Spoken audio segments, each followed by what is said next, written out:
Wait, what? Really? Okay. Okay, with your host, Loren Weisman. This is a fully licensed theme song for the show about stuff that makes you say, wait, what? Really? Okay.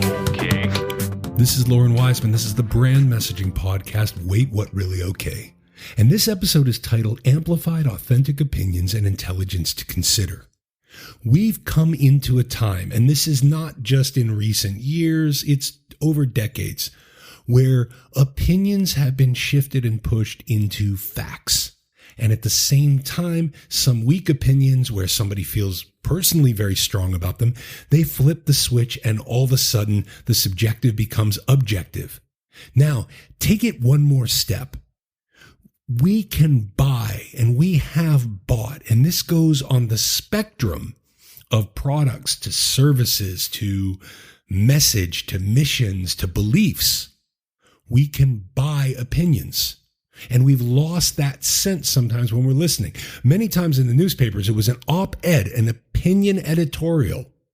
And in that, people began to, and have in especially recent years, they jumped down the throat of a given company or a given news station saying, this is wrong, you're reporting fake news. Now in that, are they reporting fake news or are they reporting their opinion?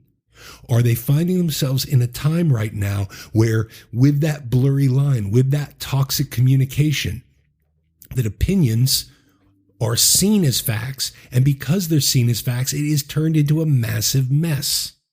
Because, well, in the end, they're not. Now, the other side of it is this, the influencer, the celebrity, the ideas where people can vote for something and then it's an award or this view of the best of.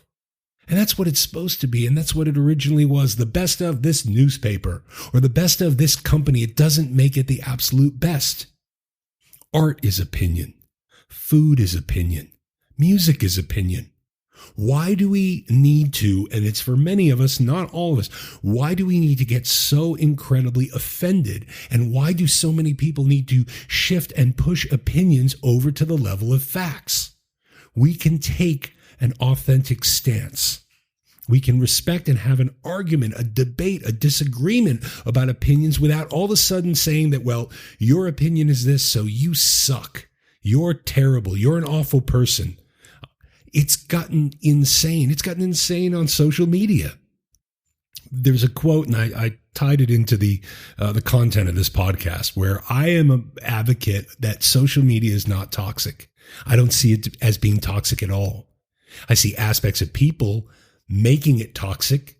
And then when somebody feels that it's toxic, oftentimes it's because they're continuing to listen, to pay attention to follow, to read, to comment, to engage things. Now, I'm not that old, but I remember when there was a dial on the radio station and there was that whole thing inside of talk radio. And if you didn't like what they were saying, yeah, maybe you shot a few negatives across the board. But overall, you came back and you just turned the channel, you turned the station, you stopped listening. People not only are listening that much more, but they're turning it into a war. Now, take this over to awards. It's a problem with awards. If somebody is being awarded something and you can vote dozens to hundreds of times, some of these are stating the best of this, and really it's a sense of popularity. It's a count. So if somebody has nothing to do or they're stuck at home, they can go on if they want to be reminded and vote every hour or vote twice a day or vote as many times as they want. Where does that bring the authenticity of opinion through? It brings the popularity of opinion. And it's a linearized opinion. If you can vote that many times, where is it fair? Now people say, we have artificial intelligence. Artificial intelligence can track where you are in a given shop. And it can see where you're standing. And from there, it can help to make decisions and give data and give intelligence to certain companies based on your moves, where you stop, where you freeze, what you buy, and so on and so forth. There is some truth to that, but it's not complete truth. So in a sense, the data is skewed. Let's look at it this way. Let's say you are walking along with your child. He trips. falls over, spills his cup, unties his shoe, whatnot. So you stop. You go there to lean down, to tie his shoe, to check if he's okay. Now, in certain stores that are geofencing, they have now made a decision and a conclusion that you are stopping and you are potentially interested, whether you buy anything off of the aisle on the point where you stopped or not. That's exactly why it's artificial intelligence. To a certain extent, yes, it has a place in the marketplace, but it is artificial intelligence.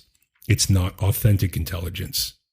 The same element happens. Let's say your company, the company you work for, is going under a massive shift, and they're going to require you to fly a whole bunch of times to a corporate base, which is somewhere where you never fly because you work from your given office wherever you live.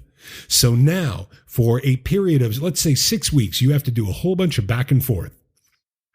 Again, the artificial intelligence, the data that comes through, it's for this one-time moment. Now you've broken the 1 month mark. It's 6 weeks. Now data is being sent based on that 6 week period that will probably never happen again for you. This is where artificial intelligence is off. And in many cases, it's false. And when people are out there with AI stating this is authority, it's not necessarily the whole story. When we take a couple steps back again and we think about what is this culminative effect, and in knowing that, in knowing a greater level of authenticity, it can allow, on the other side of it, companies to make better decisions. Advertising not to be that much more pinpoint, but to get a better finger on the pulse.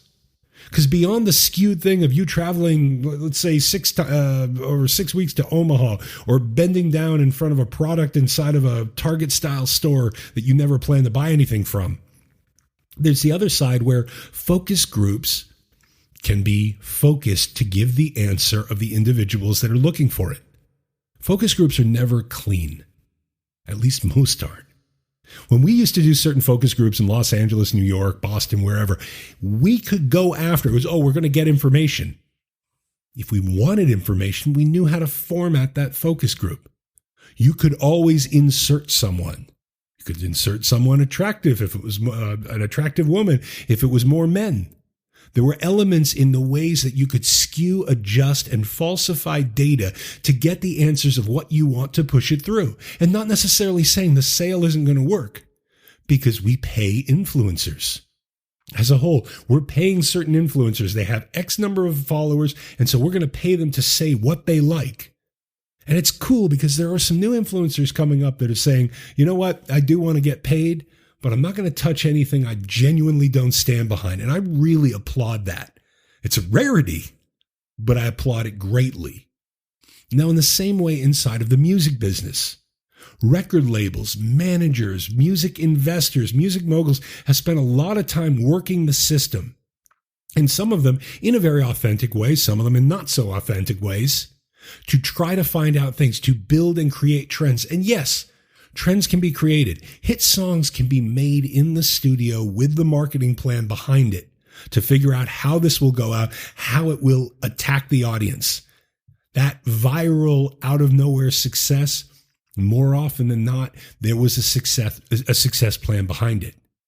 Now, I'm not saying that that would completely change or that will completely change, but what if the music industry as a whole had the intel, the data, and the intelligence of people, not that they could vote 100 times, but that they could only vote once, that they had to listen to a certain part of the song, that they were able to give a certain level of feedback, and from the sixth grader to the person with 6 million followers, that they are both accounted for in their vote and in their opinion.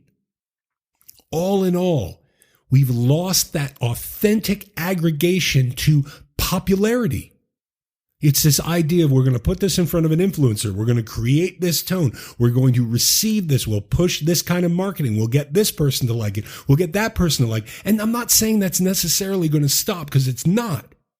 However, a shift inside of it, and we'll start in music, and let's say that it goes to books. Let's say it goes to cars. Let's say it goes to sports, where people are respected for their opinions. And that data collected in respect becomes aggregated. And it amplifies, and which is the name of this episode, amplified authentic opinions could be some of the best intelligence and the best data that we take into 2021 and beyond. And what I mean is getting that person that has that thought, they're able to add their thought. And yes, it's still to a certain extent a popularity contest, but at least inside of that popularity, it's organic, it's authentic, and it has integrity to it. Many of the biggest award shows are fixed. Many of these award shows where people say, well, I'm a voting member. Okay, your vote doesn't really count. Maybe your vote counts for X, but it doesn't count for Y. Many people will go out when it comes to awards. They will buy a nomination. They will buy a nomination to be awarded. And many of those people that you see online on social with certain business awards too, as well as music, as well as books, they're buying their way into nominations. They're buying their way into wins. On Amazon, you can purchase a best-selling book. And it's not a bestseller. I've mentioned it a couple episodes ago. You can spend a certain amount of money. Your book will move up. The ebook, not the physical by any means. It's a giveaway. And during that time, in a series element, middle of the night, whatever, you'll get a screenshot that a whole bunch of robots and a whole bunch of people that were on at that time will download that book. And in turn, you were not really a bestseller. You were a best giveaway to a whole bunch of robots. But now you have a bestseller ranking for a minute. They give you a snapshot of that. And just as quickly as that shot is taken, that ranking goes away. And many people are beginning to recognize that inside of books too. So when we step back from being the best song here from a whole bunch of people where they were buying the likes, and these buys go all the way up to the top tier artists. You may have seen in the news about people like Beyonce. And this is not defamation of character. Her, whether it was her or her management or whatnot, stuff was purchased to make more likes appear, more comments appear, more downloads appear, more streaming appearances. In that, it gives this sense of just look, popularity. And this is where another part where when we shift to authenticity, couldn't we all, regardless of your business or your service, consider moving some of these awards, some of these claims, some of these hypes below the fold and amplify your message and authenticity about what you're sharing, about what you're giving to people? This is a best-selling book. I'm a critically acclaimed this. I have this many followers on Twitter. We see this every single day, but we can change it. To go to authenticity, to go to integrity with our businesses and our products and our services, to invite with the lead about what that product is, what that business is, what that service is, to not buy the reviews, but more so to ask, to go to that authentic aggregation, to ask people what they think and share. These are the reactions that we're getting. And that at the same time, not, oh, I'm so humbled to hear this, but a little bit more of, being able to put out, and this is for the company level, to be able to put out marketing that consists of an organic, authentic, amplified aggregation of opinions and not bought opinions, bought views, bought likes, bought salespeople. You can still market, but you can do it with a heart and with a moral compass that could draw that many more people to you. And at the same time, from a corporate level, how much money could be saved inside of that authentic opinion data? To be able for, get away from the book thing, for somebody to begin to ask questions and ask in the wider scale, reaching out, you may get, and really setting up kind of a campaign system where at certain times you could ask certain people, okay, I want to get a sense because I think this may be the market. It's not just like vague everything, but asking people and respecting people for their opinions, allowing people to feel a part of something, allowing them not to get that little box. And, if you're listening to this when it just came out, this is shortly after the holiday season. I don't know how many people ordered from Amazon, but this new model of You have a $5 credit. You have a $10 credit as long as you go on and review this. So now you have a $5 or a $10 credit because you were forced to review. I want to read the reviews that were not forced.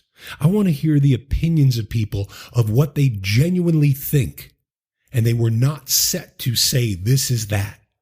I want to see resources and a hub where artists, chefs, authors can break out with their art, breaking a hit, breaking through, giving a sense of the journey so that not only does it give them the right kind of data of where they should aim. Are you going to be more college audience? Are you going to be a high school audience? Are you going to be an adult audience? What are the reactions that are coming back?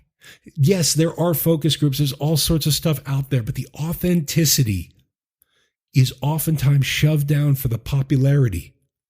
The number and the count is what makes the difference, and that's why the numbers are off and the counts are off, and it's why people are spending more and more money on marketing, because they're shoving it into people's faces, and a lot of these faces don't want it shoved in their face.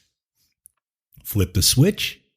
That marketing, that investment, that advertising going toward a group of people that really has organically, authentically been tested or asked or requested, and at the same time respected for their opinion, it may be a more gentle engagement in.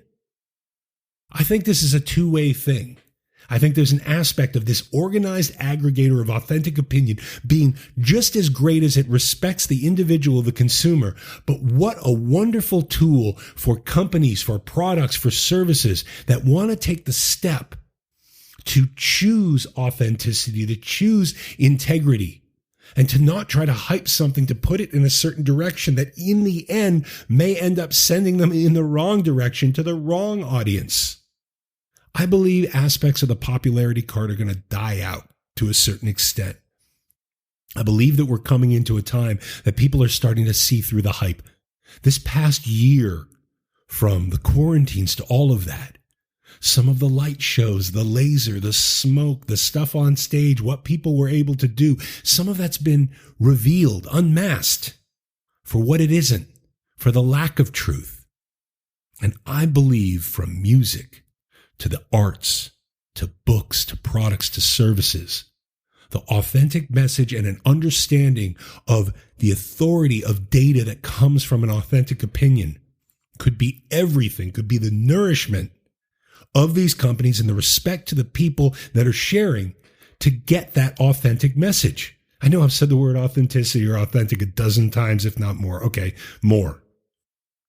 But in this, haven't you ever had that moment where you were looking up and you went through that Amazon review and then you finally realized, wow, here's one negative review, a couple threes, couple fours, and then it's a onslaught of fives because oftentimes those were purchased. When you see certain people and they say, oh, I'm so humbled to win this award that I nominated myself for by paying for it, or I'm so humbled to have this bestseller on Amazon, that they lied about because they purchased a position, and even in that they receive this bestseller tag, but it's a lie, it's false. Better so for people to get a chance to read. And yes, okay, certain products are going to have to be given away, and maybe you might have to give a couple more away because you can't just go to this small little audience to fake it anymore. It's 2021. Let's be real. Let's differentiate and show with the authenticity in marketing. Let's step away from these hype people that are saying how important it is to have that script, to have that format. You've got to push these people. They've got to know, like, and trust you. I'm tired of know, like, and trust. I don't need to like the person that's selling me a certain item. I don't need to trust them. I need to know what that product is. I need to be able to know some of the vetting on that product. I need to know some of the authentic opinions on that product. The experience is on that product. And from there, I can choose off of that data to make the best decision.